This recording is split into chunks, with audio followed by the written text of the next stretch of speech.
Babad Giyanti karya Raden Ngabei Yasadipura 1 episode ke-74.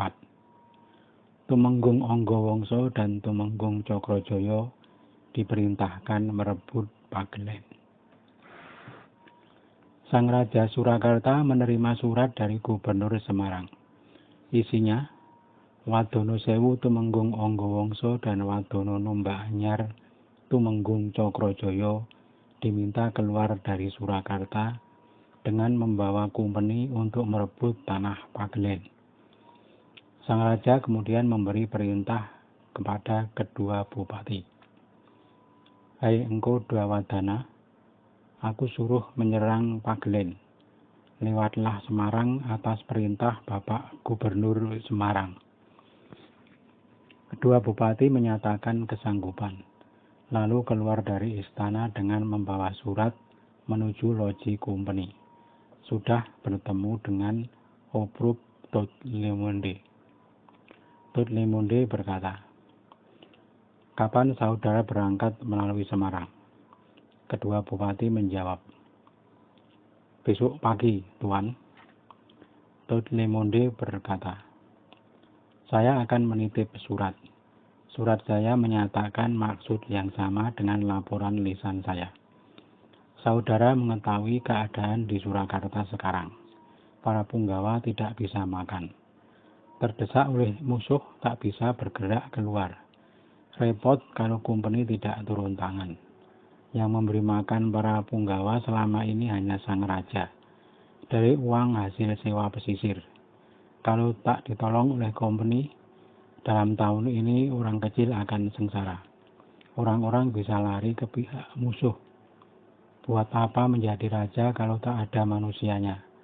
Siapa yang akan melaksanakan berbagai pekerjaan bagi raja atau kumpeni? Ini akan membuat kekuasaan raja menjadi sia-sia."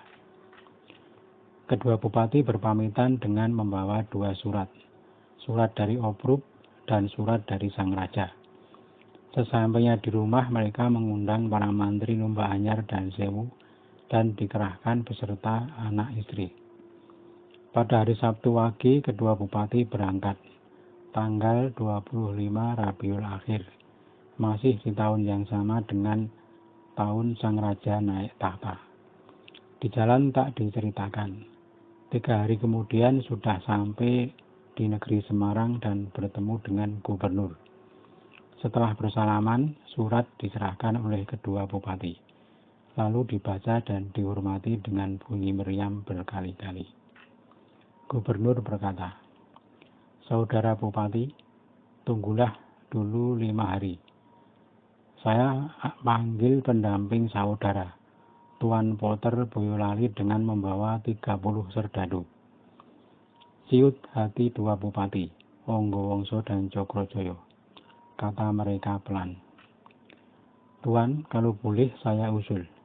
30 serdadu kumpeni itu terlalu banyak. Perjalanan ini belum pasti. Kalau sampai mereka kelaparan bagaimana? Sawah Pagelen semua sudah dikuasai pasukan Mataram. Pagelen telah dibagi 3 wilayah, yang menguasai 3 pangeran dan semua tinggal di Mataram. Di Pagelen hanya mengangkat mantri penjaga. Kalau sudah pasti perang di Pagelen akan berat, saya akan minta bantuan kumpeni. Untuk saat ini lebih baik Tuan berkirim surat ke saudara Tuan Bupati Banyumas, agar dia mengantarkan saya ke Pagelen." Gubernur tersenyum. "Baik saudara, lebih baik kalian bersama Bupati Banyumas yang juga sudah membawa kumpeni. Saya sertakan saja 6 serdadu kumpeni, ditambah 1 sersan sebagai komandan. Besok saja bila diperlukan bantuan, akan saya kirim serdadu tambahan. Sersan Poter yang akan memimpin serdadu ke sana kelak." Gubernur memerintahkan kepada Sersan Reke menunjuk 6 serdadunya. Surat sudah diterima yang berupa perintah kepada Bupati Banyumas. Sudah berangkat dari Semarang 2 bupati, Ki Tumenggung Anggawangsa dan Ki Tumenggung Cakrajaya. Sirsan Reke tak ketinggalan bersama 6 serdadu. Jadi ada 7 serdadu kumpeni dengan Sirsan Reke sebagai komandan. Dalam perjalanan rombongan berhenti di Kaliwungu, lalu paginya meneruskan perjalanan. Berhenti lagi di Weleri, lalu paginya kembali meneruskan perjalanan. Karena paginya hujan, perjalanannya melambat. Dua bupati tak dapat memberi kuda, maka sangat kerepotan jalannya.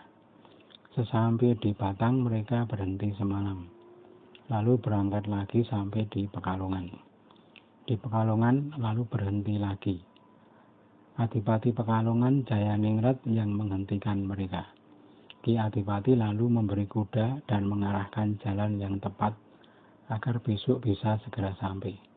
Rute perjalanannya dari Pekalongan ke selatan menuju Tempuran Tersono. Ke barat daya arahnya menuju Ledok. Lalu sampai tempat Bupati Banyumas yang sedang berbaris di Sigaluh. Waktu itu tapal batas tanah Banyumas berada di timur Sigaluh.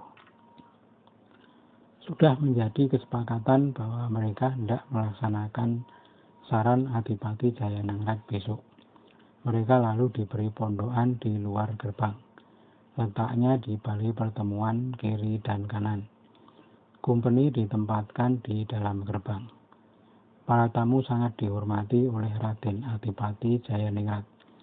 Semalaman mereka puas bersuka-suka, menari dengan iringan gamelan yang terus berbunyi. Baru bubar pukul 3 malam. Paginya jam 9:30 para tamu dipersilahkan bersiap. Sirsan Reke sudah datang dan bersiap melakukan jamuan makan. Raden Tumenggung Cokrojoyo sudah datang dan duduk. Namun Raden Tumenggung Anggawangsa pamit dengan alasan sakit. Dipaksa datang dengan dipanggil lagi oleh Bupati Jayaningrat. Katakan aku sangat membutuhkan. Aku tunggu di ruang makan, kata Adipati Jayaningrat. Tetap saja mogok Ki Tumenggung Anggawangsa. Ketika dilaporkan tentang keengganannya tersebut, seketika marah sang Adipati. Wajahnya memerah, matanya melotot, bibirnya bergetar dan kedua alisnya tegak. Bangkit harga diri sang Adipati, lalu berkata kepada pelayan, ambilkan kerisku si Gupito. Istri Adipati sangat kaget. Ada apa memanggil keris Gupito? Para kerabat dipanggil dan para saudara ipar pun berdatangan. Keris sudah diserahkan kepada Ki Adipati, lalu dikencangkan ikatannya. Berkata sang Adipati kepada Sirsan Reke, undanglah sendiri, sakit apa? Tadi malam masih bersuka-suka.